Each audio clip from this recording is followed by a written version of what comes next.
In the day's other news, thousands of migrants seeking asylum in the U.S. will get a second chance. The U.S. Homeland Security Department says the shift affects at least 40,000 people whose claims were turned aside in the Trump era. The Associated Press reports that starting tomorrow, they're eligible to wait in the U.S. instead of Mexico while their cases are heard. The White House acknowledged today that President Biden will miss his goal of vaccinating 70% of American adults with at least one shot by July 4th. Instead, officials said they expect to hit that mark a few weeks later. The White House COVID task force said younger people, 18 to 26 years old, are the biggest challenge. The reality is many younger Americans have felt like COVID-19 is not something that impacts them, and they've been less eager to get the shot.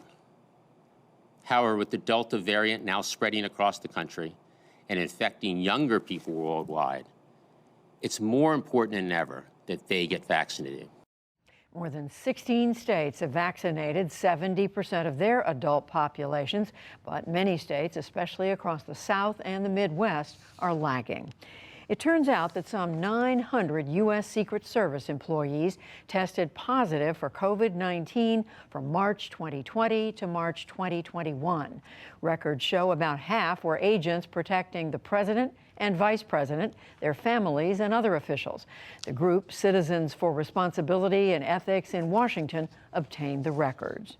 Voters in New York City cast ballots today in primary elections for mayor. The campaign focused largely on crime and recovery from the pandemic. Democrats chose from among 13 candidates, while Republicans had 2. Winners will face off in the general election this fall.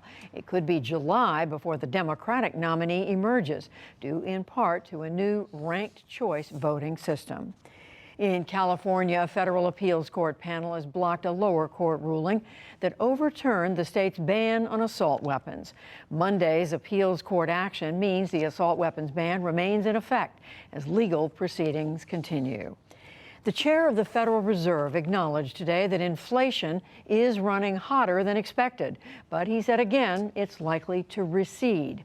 Jerome Powell appeared at a hearing of the U.S. House Oversight Committee and argued again the spike is temporary.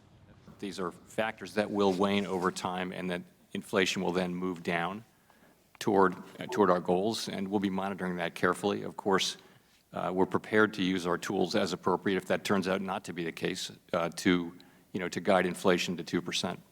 The Fed is now predicting a 3.4 increase in prices for this year.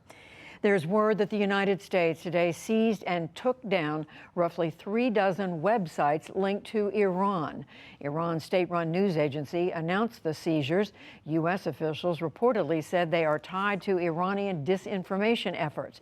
They included Iran's Arabic and English language state TV channels, among others. Regulators in the European Union have launched a new antitrust investigation into Google. They're looking at whether the company favors its own ad buying services and restricts rivals. The EU already fined Google nearly $10 billion in 3 other cases. Australia says that it will oppose listing the Great Barrier Reef off of its northeast coast as endangered. A UN committee proposed that change Monday, citing climate change. Any downgrade of the reef's status could cut tourism revenue. And on Wall Street today, the Dow Jones Industrial Average gained 68 points to close at 33,945. The Nasdaq rose 111 points to a new record high, and the S&P 500 added 21. Still to come on the NewsHour, tribal universities begin the long recovery from the pandemic. What it means to see the first openly gay active NFL player, and more.